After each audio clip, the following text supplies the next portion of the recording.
So here we are, part 3 of our series, and I think this is an interesting one this week. Our own boundaries. Like, these are boundaries that are kind of built into our DNA.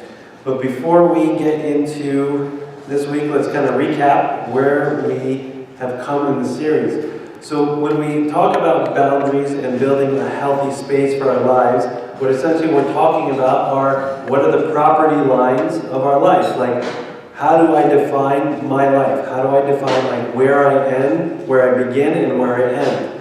Think of it just kind of like your lot at home. Like, you have a condo or a townhome or a single family home. There are certain boundaries that define where you live. And you know you live in this space, and you know you don't live in your neighbor's space. And so the reason why that's important is because it helps you identify who you are as a person. Now, the reason why property lines are important is because in the things that belong to you, those are the things that you take care of. When we start to take care of things that don't belong to us, what happens is we kind of overfunction for other people. And so 2 kind of scenarios play out when we're not aware of the property lines of our lives, or the boundaries of our lives. I either become very responsible for everybody else, and in the process I become miserable because I'm sick of being responsible for everybody else, or you are irresponsible because you let everybody take care of you, but you're happy because everybody's doing everything for you, which is great. So one of 2 things happen when we don't have clear property lines or boundary lines to our lives. I take care of everybody's yard and everybody's life, and in the process I become miserable. Or you're the person who is just irresponsible, but yet you're happy because everybody's doing things for you. So the thing is, like, when we begin to define the property lines of life or the boundaries of life, we find 2 things in our yard. We find 2 things in our yard. 2 things are, I find God and I find myself. I find God and I find myself. Now, it's not like which one comes first. The 2 kind of happen simultaneously. All right? It's not that we kind of clear out our yard and we start to take care of the things that we know we should take care of, and we drop certain responsibilities that we shouldn't be taking care of, and then all of a sudden God appears. But what happens is that as I create appropriate boundaries in life, what happens is that I get a better sense of self, and with myself I'm actually able to love God. But when I don't know where I begin and where I end, it's hard to know who I am. If I don't know who I am, then who can I love God with? Like, who is loving God if I don't know who I am? So when we create boundaries to our lives, what happens is that I find myself and I find God. I find my relationship with God. When we look at boundaries, we realize that there are forces on the boundaries of life. We have internal forces and we have external forces that are always trying to collapse our boundaries. And so we look at boundaries. The internal forces we kind of categorize in two ways. You have the people who are compliant. These are the people who give in. They're the easygoing people. Whatever the crowd is doing, that's what I'll do too, because I don't like to create conflict. I don't like to have any friction with anybody, so I'll do what everybody else is doing. Or you have the people who are avoidants. Like, they want to avoid and keep everybody away because they don't want help, they don't ask for help or anything like that. They're the avoidants. So internal forces that cause our boundaries to collapse. And then we have the external forces, which are the people around us. And these are the boundary bulldozers. And we find these people who are aggressive, meaning like they can't take no for an answer. They want what they want, and they want it now, and they will do anything to get their way. Or you have the people who are manipulators. Meaning what they'll do is they'll use guilt and lure you out of your boundary. And in luring you out of your boundary, what they've done is they've violated your boundaries. So you have external forces on our boundaries, and they're either aggressive or manipulative. And you also have the internal forces that are causing our boundaries to collapse. And we started to look at and ask the question, well, when did my boundaries start to form? And my boundaries started to form at birth. When I was first born, Like, the child goes through certain stages where at first they're completely dependent on the parent, and then they kind of grow a little bit, and as they grow a little bit, they become a little bit more mobile and independent. They start to declare, no, I'm going to do it myself, I'm going to do it myself. And so what are they doing? They're kind of creating this natural boundary between the parent and the child. And as they kind of push and say like, well, I'm going to do it, I'm going to do it, they eventually kind of come into certain situations that they can't handle, and so what do? They ask for help. And so in this kind of back and forth between the child and the parent, the child begins to build boundaries from their infancy, and this goes all the way through our adult life. And all the interactions that we have with people either create good boundaries or create bad boundaries, but these interactions that we have with people are what create our boundaries in life. And then we also identified 3 kind of principles or rules to setting boundaries. All right? That you will always reap what you sow. So if you're a parent and you have a child who always just kind of pushes and gets their way, and you always give into it, eventually you will have an adult child who will continue to push and get your way, and you are just stuck with it. And what happens? You can continue to crave. So what happened? You were building a boundary, but you built around the boundary, and you will reap what you sow in boundaries.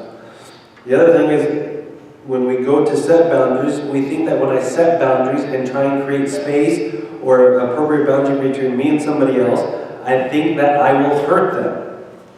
And the truth is, like, yes, you probably will hurt them, but you won't harm them. And what we looked at was when you go to the dentist, they always say, this won't hurt. You'll feel pressure, but it won't hurt, but it always hurts. All right?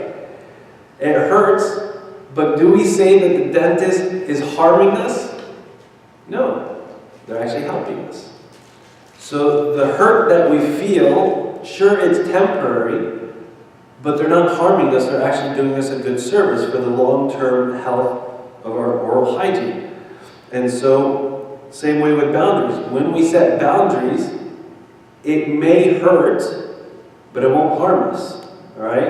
And we also looked and said, like, when you eat sugar, does it hurt? No, it doesn't hurt, but it does harm you. All right? So we have to look at our boundaries like this. When we go to set up appropriate boundaries, it may hurt when we set them up, but long term it won't harm. The thing is, the last thing that we said was that in our boundaries, all our boundaries need proactive upkeep. Meaning, like, we're never going to set our boundary once and just have it set and nobody's going to push it or lean on it or anything like that. People will continue to challenge our boundaries, and we will need to continue to set our boundaries and reset them over and over and over. Now, we're going to go and kind of look at more of the relational boundaries that we have, and we're going to talk about the boundaries that are kind of just built into our DNA. These are our bone boundaries. These are the ones that we have with our families.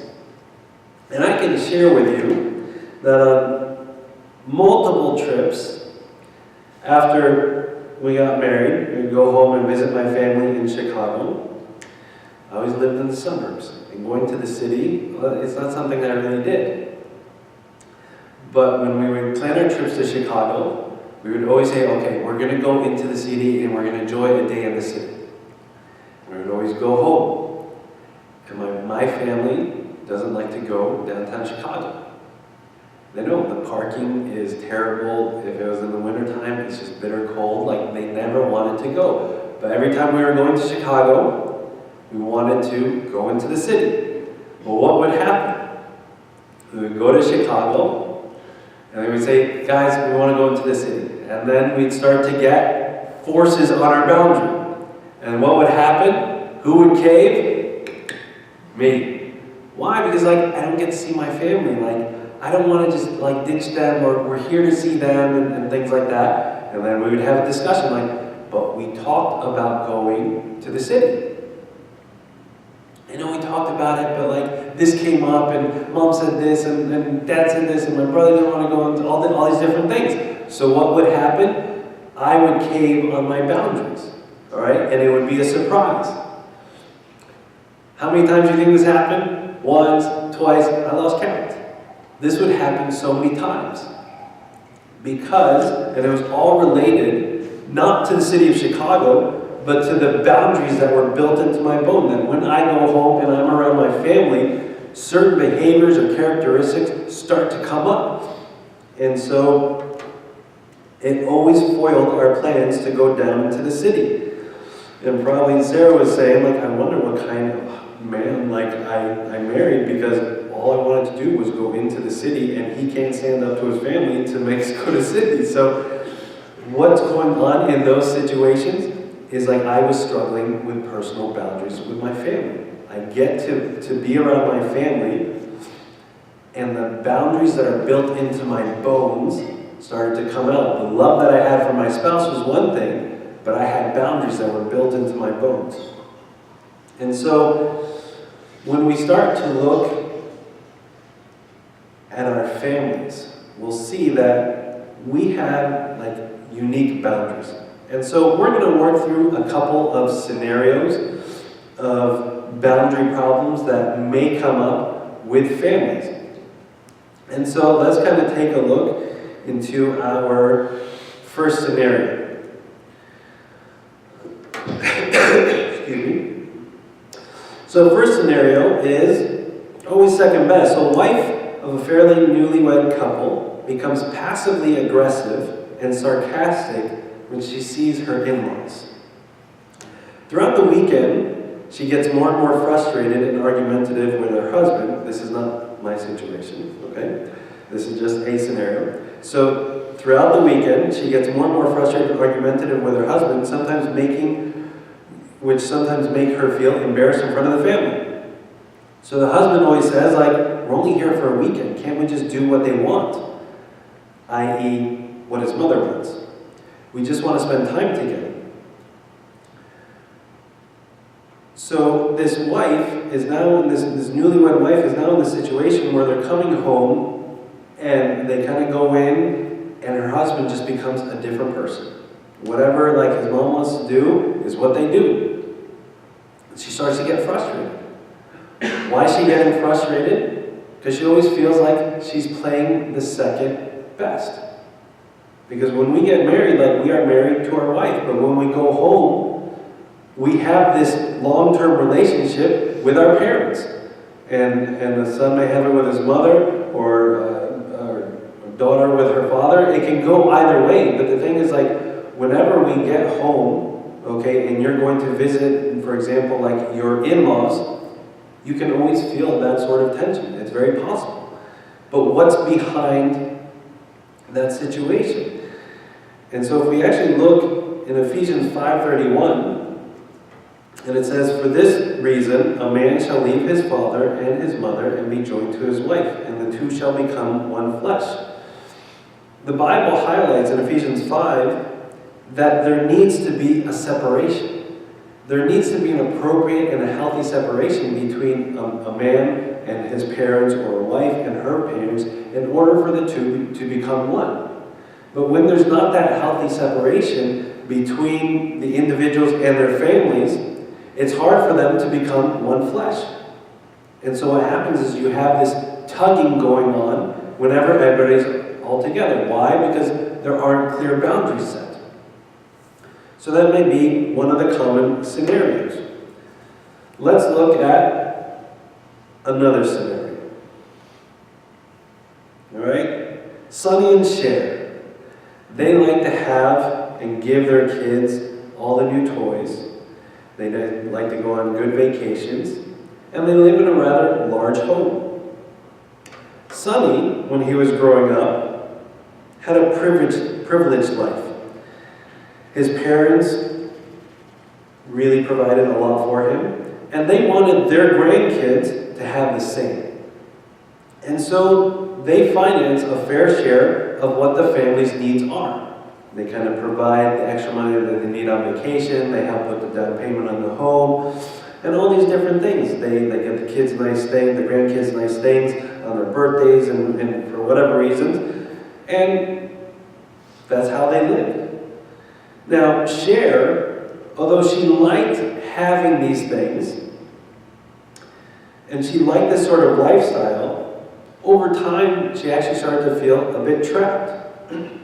Because she felt like every major financial decision that they made now became a four-way decision between Sonny, her husband, and Sonny's parents. And oftentimes because of guilt, because of how much they've helped out, how much they've provided, all the good things that they've done, Cher felt like she was more trapped than liberated by the financial help. So what sort of situation do we have going on between Sonny and Cher? First off, Sonny needs to cut the cord. He needs to become financially independent. He needs to find a bit of self-respect. What has happened to Sonny is Sonny has become irresponsible and happy. His parents are always providing, his parents are always supporting, and what has happened in the process is he's enjoyed it, but what he has lost is a sense of self-identity as a father and as a provider of the family. And he's lost a degree of self-respect. And what has this done? This has caused like tension between Sonny and Cher and their parents and the family. So let's kind of take one more scenario of bone boundaries. And this is the but we're scenario. So Ben and Jerry were the closest of brothers. All right? Ben and Jerry were the closest of brothers. In college, Jerry turned into Jekyll and never quite made it out, while Ben went on to grad school, got married, and now has a family that he's responsible for. Jerry kept on doing all these different business adventures, thinking that this one will work out, and so on. But in order to finance his business adventures, he always had to go to Ben. And this constant going to Ben, asking for money, became a strain. It started to cause tension on Ben and his family. And every time they got into a family discussion because Jerry was asking for more money, he would always go to his wife, but we're brothers. Like, I need to help him. Like, if I don't help him, who else is going to help him? So what do we have here? How are the boundaries being violated? Guilt and pressure come on thick when coming from family. Guilt and pressure to help out come on thick when coming from family. And by no means am I trying to say that we shouldn't be there for our families. But remember, drawing appropriate boundaries not only helps you love them, but also helps them love themselves and helps them grow up into the individual that they need to be. But when they are continually crossing over into your boundaries and into your yard, and you are becoming over-responsible for them, what happens is we have this blurring of boundary, and you become responsible but miserable because your sibling keeps on coming to you for help, and your sibling is irresponsible and happy because he or she always knows that they have a bailout. So guilt and pressure are one of those boundary, bulldozers that come in and challenge us in creating healthy boundaries within families. And so before we kind of go and address the boundary issues in the family, what we need to do is begin to understand family from God's perspective. We need to look at family from God's perspective. And so all of us, we were entrusted by God to our parents. And most of us know what we know about life in response to how our parents raise us, what's good and what's bad, and so on. But at a certain time, as we mature in life, we grow into our own person, and we become distinct from our parents and from our family. We become distinct in our thought, we become distinct in our character, in certain values that we hold in our own spiritual life. We become distinct as we mature from them. And as we grow and mature and become distinct individuals, what needs to happen is that we need to take everything that we know and we learn and compare it to God. And say, okay, I learned this from mom and dad, But how does this compare to what God has taught me? How does this compare to what God is teaching me about how to live my life? How do the values I've inherited from my parents compare to the values that God is teaching me? So like our parents may have, said like, our parents may like to avoid conflict. So even when like somebody does something wrong, what happens to that? We're not going to say anything. Let's just go on, let's forget about it, let's move our way, and let's not like create a problem. Well, what happens when we don't know how to speak truthfully? What happens when we don't know how to speak the truth in love and to deal with certain things and to embrace conflict rather than avoid conflict? So we always have to look at certain values that we may inherited from our families and compare it to what God says. And so the reason why we need to always compare is because if we look at Luke 14:26, Jesus said this. He said, "If anyone comes to me and does not hate his father or mother, wife and child, brother and sister, yes, even his own life, he cannot be my disciple." Now, he is not saying that he wants us to actively hate them. He doesn't want us to not be responsible for our families. But what he is saying is that if you are going to follow me, ultimately, your thought, your values, your principles need to come from me. And even if, like, you love your mom as much as you do, you're always going to be a mama's boy, like, mama's values don't trump my values. You need to love my values.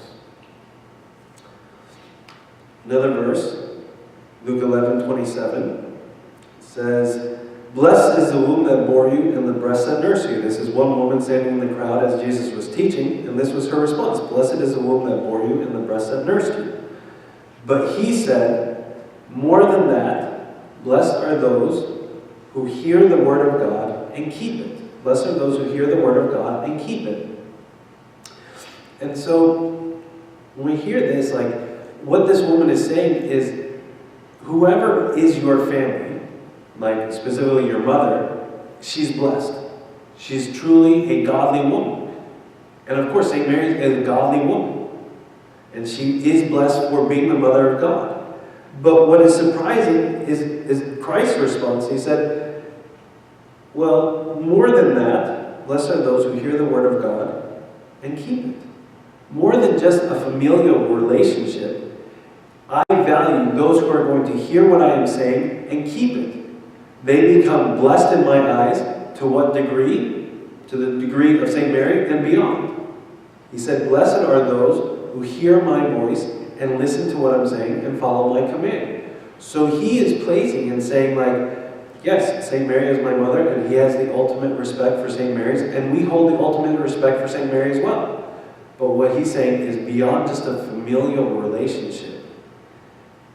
He holds of high value how we listen to him and how we follow him more than anybody else, even when it comes to following our parents versus following God. And so when we look at family from God's perspective, when we are believers in Christ, we become a part of God's family. And he has certain rules, he has certain ways that he runs the house, and he calls us to obedience to those rules. And so in all of our family interactions, in all the boundaries that we've inherited from our families, we need to compare them to what God is saying. But we're still probably left with all the problems that we face with our families. So what do we do to work through it? All right, so let's take a couple minutes and look at like certain steps that we can do. So how do you make an approach to fixing the bone boundary problems of our lives? First thing is you got to identify the symptom. You got to look and reflect on the situations that are plaguing you, whether they exist with your parents or siblings. All right, and ask yourself, where have I lost my property? Where, have I lost, who I am? Where have I, it becomes confusing. Like, I go home and I'm among my parents and my siblings, and, whatever they want to do, I'll do. It doesn't matter if I don't want to do it, I'll do it. Like, we have to be able to identify the situation that keeps on coming up where I lose myself. When we identify the situation where we lose ourselves, we kind of have to identify the certain conflict that keeps on coming up. Describe to yourself, well, what's being played out. Well, so I'll use myself for an example. We wanted to go to the city every time we go and visit home, but they didn't want to go to the city. So I didn't want to upset them because I now live away, and I'm the only child who lives away, and the rest of my family lives at home. So could there be an aspect of guilt that I'm the only child who moved away? And now when I come home, I kind of want to make it up to them. And so I do whatever they want to do, and I'll kind of cancel my plans. So I have to look at myself and identify the conflict. Am I doing things out of guilt? Am I doing things because somebody's manipulating me into it? So, or am I doing it because I don't want to enforce any of the consequences that on my family for violating my boundaries? So they're always late. For example, we plan things, my family always comes late, and because they always come late, they spoil my plans. But I always allow my plans to be spoiled rather than saying, look, if you come late, we're going to leave without you. Okay, that's enforcing a consequence. So identify the conflict that's going on and identify the issue. And then, kind of what we're saying is identify the drive behind the conflict. So when these situations kind of play themselves out, is there an unmet need or feeling that we have that is causing us to kind of allow our boundaries to collapse? So I was saying, I moved away, and so I may feel guilty when I come home that all my parents and my family, they don't get to see me, so let me do whatever they want. So I'm trying to feed an unmet need or a feeling of guilt that I have by pleasing them to the greatest extent possible when I come home. Or, I want Dad to be proud of my career choice, because, and I know he didn't agree with my career choice, so whenever I come home, what do? I always speak of how good my finances are, to make him feel that even though I chose a different career than him, I want him to be proud of me. So I need to identify what's driving me behind it. And then when you go to eventually build some courage and begin to set boundaries,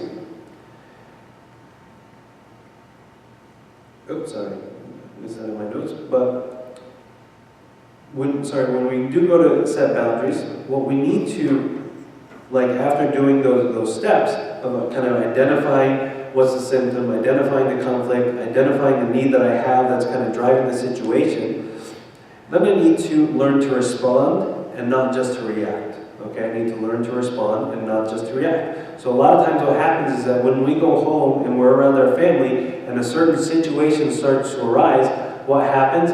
We have this built-in response. I know when this certain line of guilt talk starts to show up in the situation that I start to cave. That's just my response to it. But when I go through that process of kind of dealing with things and being able to identify, what happens, instead of having this kind of stimulus response sort of reaction, just like a knee-jerk, so to speak, when I've gone through that process, what I do is kind of open up the freedom to choose my response. I open up the freedom to choose my response.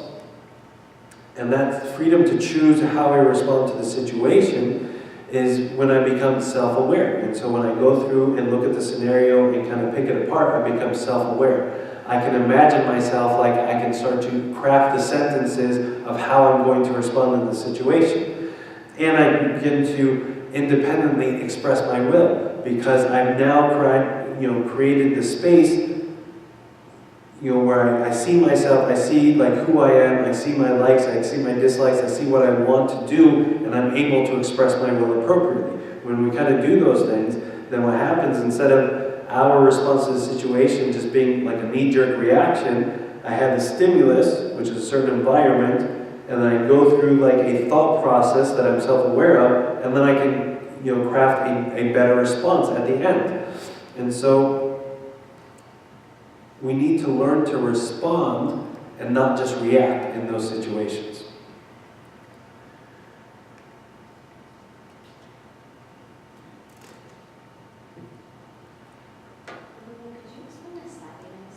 Sure. Which part of the slide? Just like you were talking about, it's all just the same thing. Okay. So, as we were saying, like, when we're around our families, we'll often find that certain behaviors just naturally come up. Like, I don't know how to control them. I just know, like, when I'm around, like, my big sister, she's just always in charge. So I start to just kind of collapse. So I realize, like, I have a boundary issue. But when I begin to kind of go through those steps and identify, okay, yes, it is when I'm around my sister. And when I'm around my sister, I don't know how to think for myself. And that's because, like, I really want her to be proud of me, or I want to gain her approval of me, and so on. So I react immediately in a certain way. I just, crumble, and whatever she says, I'll do. So what we've done is we've identified that there's a stimulus, which is, being present around the other, your older sister. And my response is to cave into whatever she's doing, even if she wants to do something that I don't want to do. But when I'm able to identify it and realize why I'm doing it and realize how I want it to be different, what I've done is I've separated stimulus and response, and I've created this space for me to be self-aware of what's going on, imagine like a different outcome, to begin to express my will, and I'm conscious about the whole situation. And so I'm able to come out with a different response than previously. Does that make more sense? Yeah, because many people don't realize that they have the freedom to choose the way they That's a good point, yeah. So it's like they're basically, when you slow down to evaluate what's actually going on, then you have that freedom to choose. Absolutely. You have that freedom to choose. And that freedom to choose is essential because being able to choose something allows you to love from a place of freedom rather than to love from a place of guilt. Okay? Being able to choose allows you to love from a place of freedom rather than just responding to guilt. And Jesus modeled this for us. As in Philippians 2:6-7, it says, "Who being in the form of God did not consider it robbery to be equal with God, but made himself of no reputation, taking the form of a bondservant and coming in the likeness of men." So Jesus, even though he was equal with God, wasn't guilted in coming to earth. He wasn't guilted. He had the heavenly kingdom. He was one with the Father, and is always one with the Father.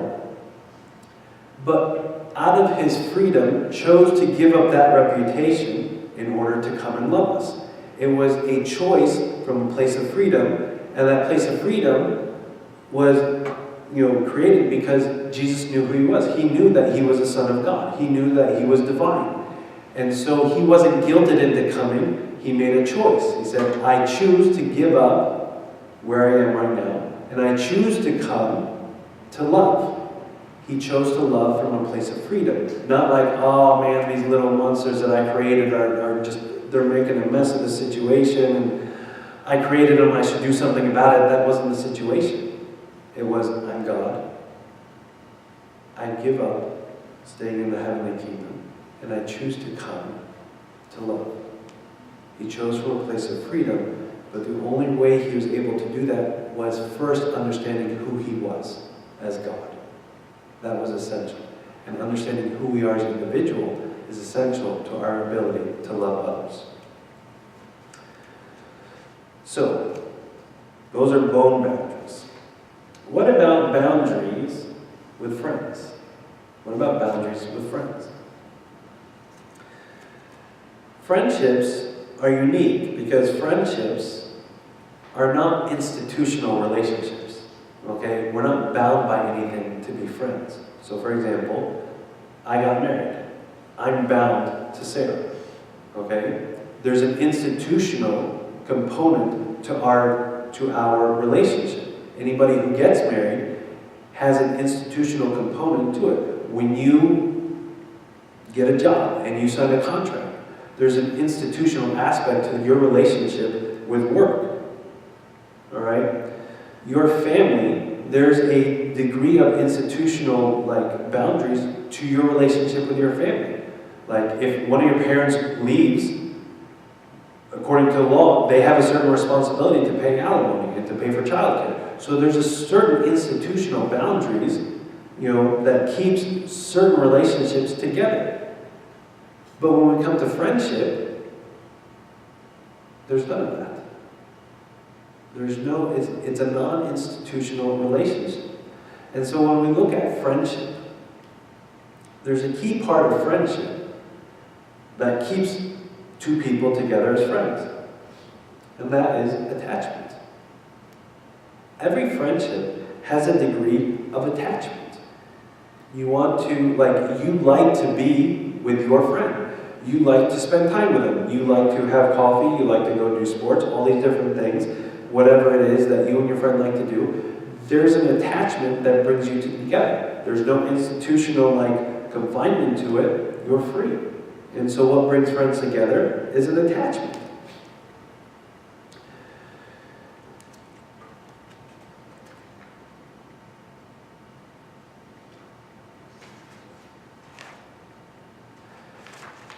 You would think that two people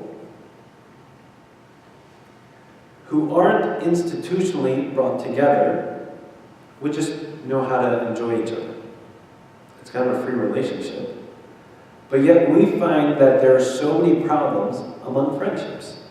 We find that there are so many problems among friendships.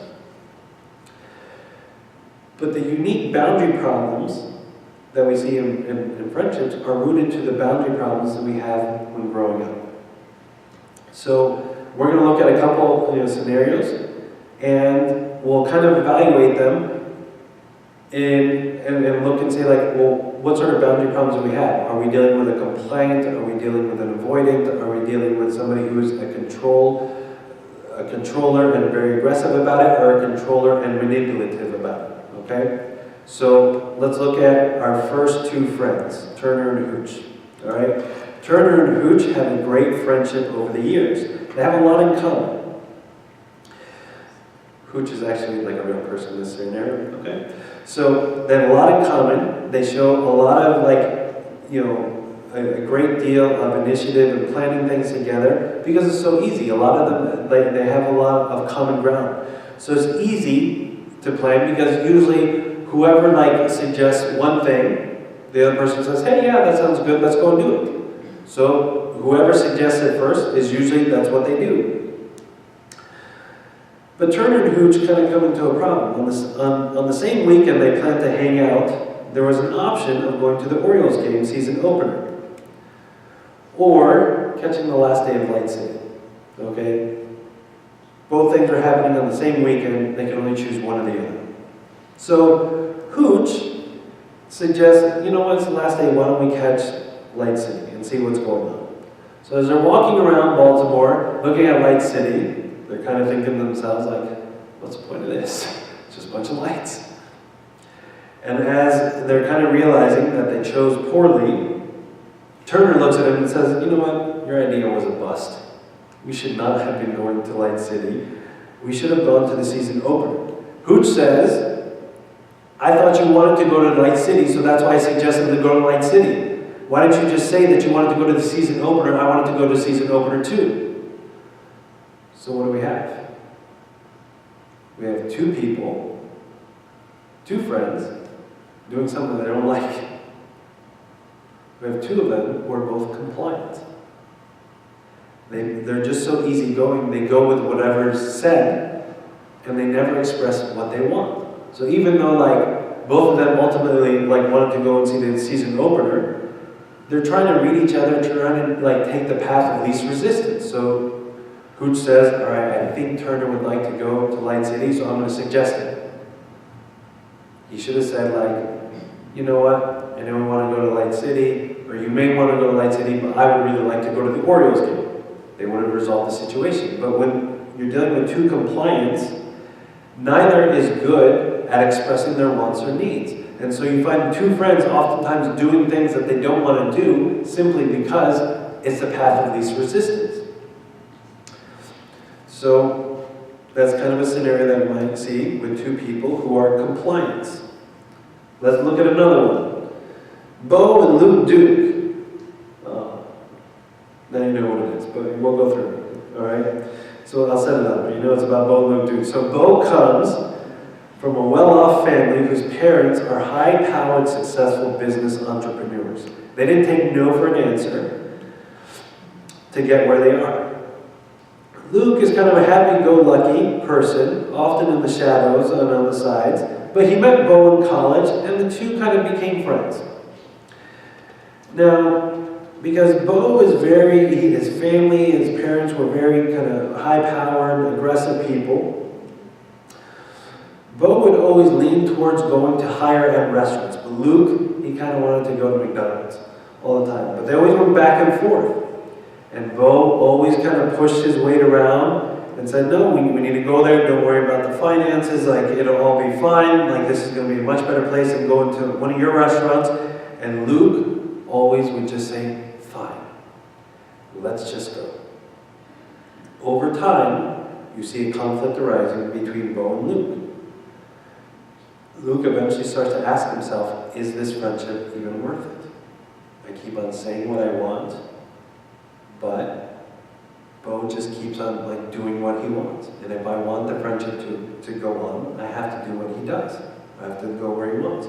So what do we have between Bo and Luke Duke? Bo is an aggressive controller. He kind of pushes his weight. He wants to do things. He wants to do the things that he has in mind. Where Luke is compliant. He'll kind of push back. He may share, and he's kind of grown that over the years, but he continues to give it. And so what we have over a long period of time is Luke becoming resentful of the friendship because he's unable to stand up for what he wants. There's my last one. Thelma and Louise. Thelma and Louise have known each other from middle school.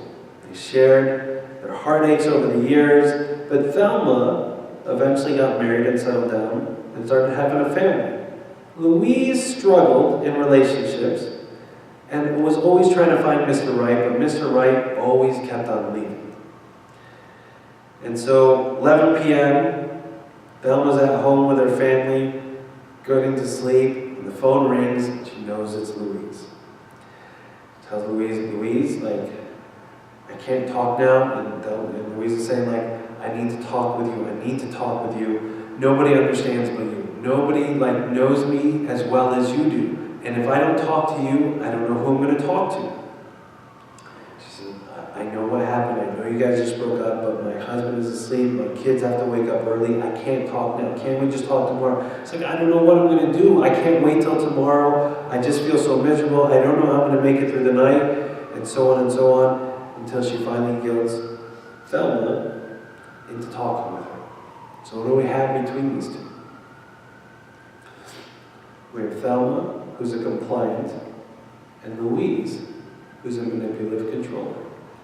With guilt, she manipulates Thelma out of her boundaries. She's trying to set boundaries, trying to say, look, I have a husband and kids, and we need to take care of them, and everybody needs to sleep right now, so we can't talk now. But Louise continues to manipulate. She uses guilt to pull Thelma out of her comfort zone. So we see these issues among friends. And it's good to kind of reflect and ask yourself, with certain friends, do I play the compliant? Am I avoidant? Am I the aggressive controller? Or do I manipulate them? Try and self-reflect on yourself and certain issues that you may have with friends. You may help your own relationship, your own friendship. But let's talk about a myth that we commonly have with respect to friendship specifically, because it is a non-institutional commitment. And the myth is, if I don't bend, it will break. If I don't bend to make the relationship work, if I don't kind of cave in, if I don't please the other person, then I may lose the friendship. I think that's a myth.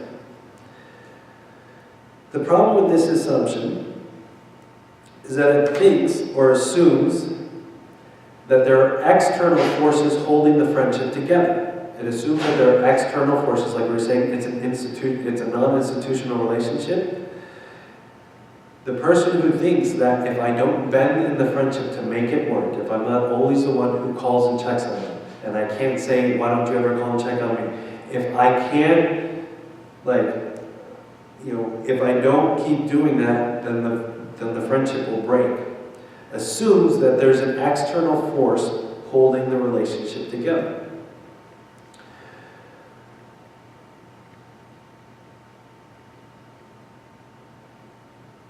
But this is not true, because even though it's not a formal commitment sort of relationship, it's not the external forces that hold all the institutional relationships that I was mentioning before together.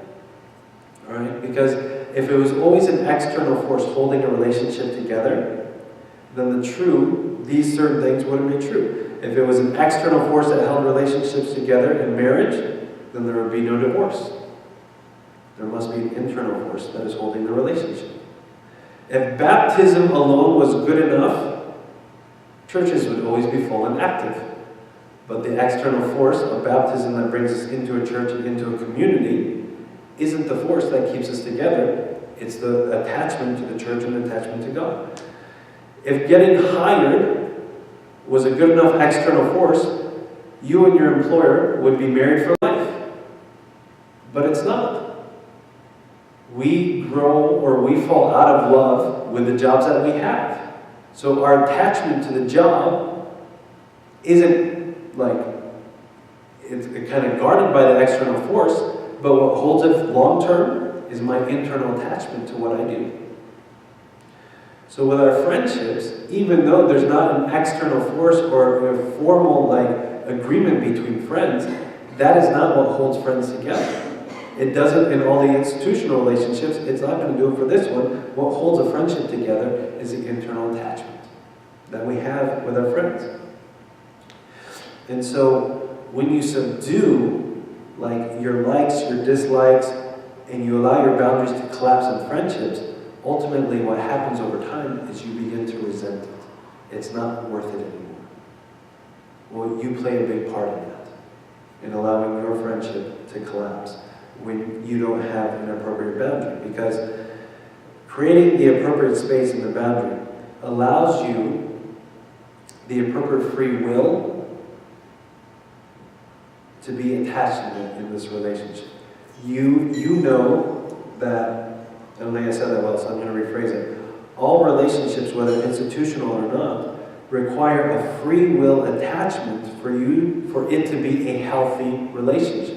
For you to genuinely enjoy the relationship with somebody else, it has to come from your free will. But if you continually allow your boundaries to be collapsed in a friendship, ultimately you will resent the other person. And your desire to be there and to be in that relationship and to be committed to that relationship will slowly wither away. Choice and the freedom to commit are important to healthy relationships. But we can't have choice and we won't have freedom if we never define our boundaries in relationships, in our friendships. So in order to have that friendship that lasts over the years and to not resent it, we have to be free and we have to choose to be there. And we never choose to be in a situation that we ultimately resent. Any questions? Stand up and pray. In the name of the Father, and the Son, and the Holy Spirit, one God, amen. Thank you, Lord, for all your blessings. Thank you for this day. Please, Lord, be with us and help us to self-reflect on all our relationships, those with our family, those with our friends, and help us to offer them to you, to learn from you on how to truly love from a place of freedom. Through the intercessions of all your saints here, so as you say, Our Father, who art in heaven, hallowed be thy kingdom come, thy will be done, on earth as it is in heaven. Give us this day our daily bread, and forgive us our trespasses, as we forgive those who trespass against us. and lead us not into temptation, but deliver us from evil. Through Christ Jesus our Lord, for thine is the kingdom and power. Now the love of God the Father, the grace of his Lord, and the Son, our Lord God and Savior Jesus Christ, who gives the Holy Spirit, be with you all, go in peace, the Lord be with you.